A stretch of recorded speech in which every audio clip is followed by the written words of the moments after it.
separate entering line will be there for these people. This is basically to enable them to have a quick and pleasant experience. Transport facility will also be provided to the PWD and senior citizens. The ROs will make provision for that. They can use the Saksham ECI's app for requesting this transport. Visually impaired persons can take a companion along with them. In addition to this, there will also be the facility of dummy ballot sheet in Braille in all the polling stations. There will also be a voter assistance booth in every polling station. Basically, it will have an alphabetic locator of the voter.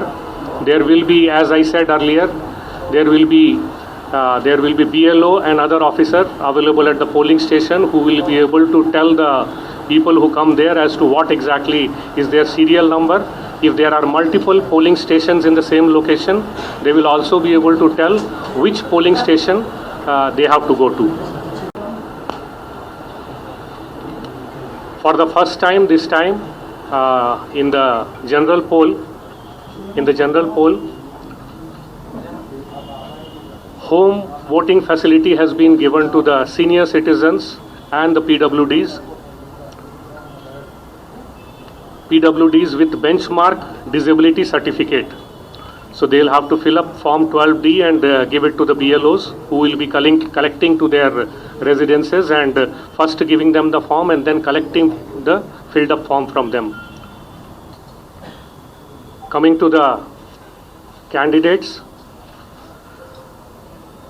this time specifically it has been mentioned in the press note of the Honorable ECI also. I would like to draw your attention to that.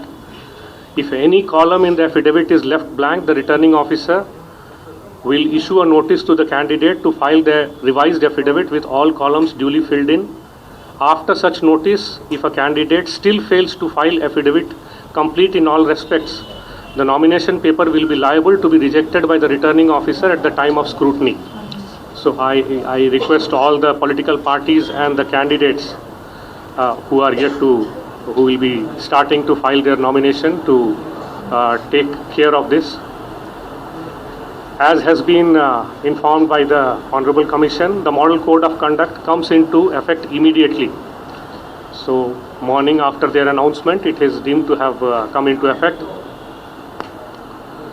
Instructions issued in this regard from time to time should be read and understood by the political parties and the contesting candidates and their agents and representatives, so that they have proper understanding of what exactly the Model Code of Conduct means. We will of course be releasing the compendium for Model Code of Conduct and the concerned instructions. We will be releasing that to you also. So you can also, through you, political parties can also have a look at them. No loudspeaker, either static or vehicle mounted, shall be permitted at night between 10 p.m. and 6 a.m. There will be a 1950 number on which any complaints can be made. It will become operational 24/7 from today onwards. It is already operational during the office hours till today. Now it will become operational 24 hours. Any complaint can be made by anybody on that. There will be a special software called Integrated Expenditure Monitoring Software, which is being deployed by Election Commission for the first time. This will be basically to collate all the information on the election expenditures and also for monitoring it. All political advertisements proposed to be issued on electronic media or otherwise shall require pre-certification from the concerned MCMC. MCMC media certification and monitoring committees are in place at district and state level, so any advertisements have to be pre-approved by them. pre-certified by them. All the political parties, candidates and media is requested to follow this pre-certification instruction. This is basically the gist of what are the instructions here. As you know, the photographs of the candidates will also be there in the postal ballot and also in the ballot paper, which will be displayed on the ballot unit of the EVM. So in addition to the symbol, the photograph will also be there. Just to reiterate that all officials who are engaged in the conduct of election are deemed to be on deputation to the commission and shall be subject to its control, supervision and discipline. And they have been directed by the commission to discharge their duties in an impartial manner without any fear or favor. MCC includes details about how rest houses, dark bungalows and other government accommodations are to be used on an equitable basis.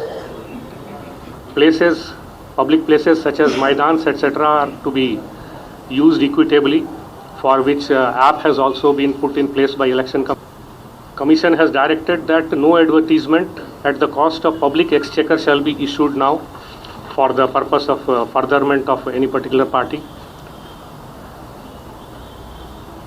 Photograph of political functionaries, if any, in the official websites shall be removed.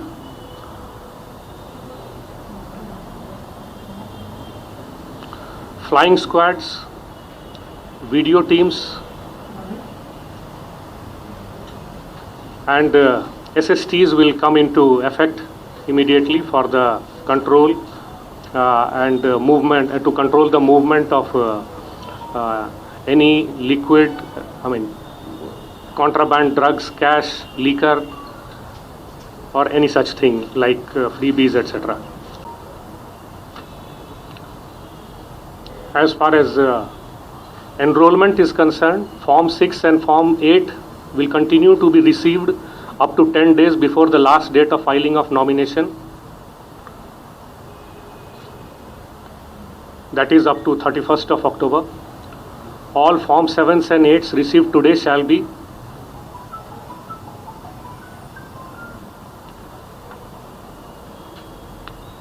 kept pending from today onwards. Whatever is received today onwards will be kept pending.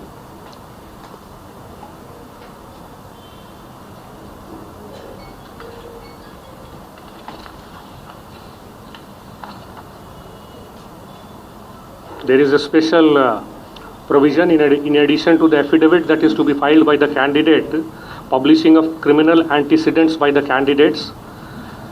Detailed guidelines have been given by the Commission on that, including publishing of the criminal antecedents in newspapers and through television. So all the political parties are requested to adhere to them.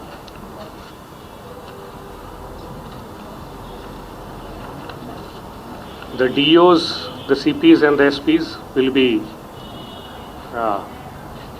instructed today. We are going to have a meeting after this press conference. They will be given the detailed instructions on all these issues. So from now onwards, formally the election process has started, as you have seen in the morning with the press conference of the Election Commission of India. So this is what is there today. Anything?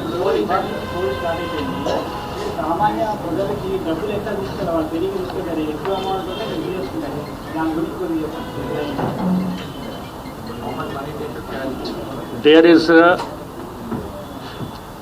is all cash that is being carried. Along with that, documents carry cheste akkada clear check chestaru committees. There is also a software which is being put in place, so that if they are informed in advance, they will be issuing some sort of authorization. So once that authorization is there with the party which is carrying the cash, that can be checked by the FSTs, SSTs and all our flying squads, etc. online. So that will be a facility that will be available for people who are carrying cash.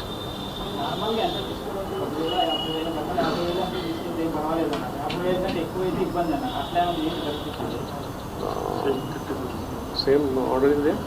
I'll give you details on that. We will put the instructions concerned in the group. Already ఇట్లా ఖమ్మంలో checking చేస్తూ ఒక 5 లక్షల రూపాయలు పట్టుకున్నారు. వాళ్ళ వ్యక్తిగత అవసరాల కోసం తీసుకోకూడదని చెప్పారు. ఎన్నికల కోడ్ వాళ్ళకి అవగాహన ఉన్నారు. అలాంటి వాళ్ళకి See, as I said, people have to give details. ఎందుకు తీసుకువెళ్తున్నారు, ఎక్కడ నుంచి బయట తీసినారు, ఏ బ్యాంక్ అకౌంట్ నుంచి తీసినారు, ఆ డీటెయిల్స్ చెప్తే ఎనీవే వాళ్ళు చూసుకొని, వాళ్ళకి పవర్స్ ఉన్నాయి, ఆ చూసుకొని దాని ప్రకారం డీటెయిల్స్ ప్రకారం వాళ్ళు రిలీజ్ కూడా చేయవచ్చు.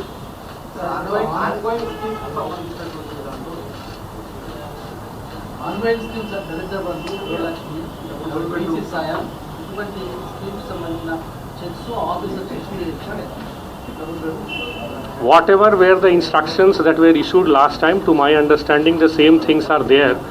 As I said, MCC detailed guidelines are there. We will be giving a copy of that to you. You can go through that.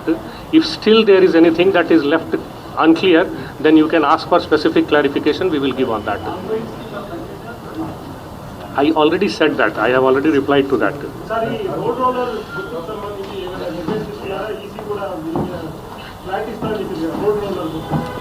That is, I think they have applied to ECI.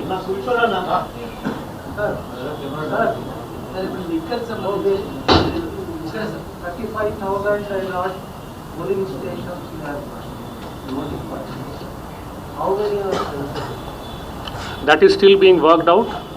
Today, in fact, we will be discussing that with the DOs and the police officials also. The vulnerability mapping exercise is going on. Yesterday was the day on which they were supposed to finalize the list, yesterday being Sunday. I am sure they would have already completed it by today. So we will be getting the details today. I already said that we have already given the details on that. See, there are teams that have been formed for each of these type of cohort, as was being told by the Election Commission. So all the movement, storage of this type of things will be, information will be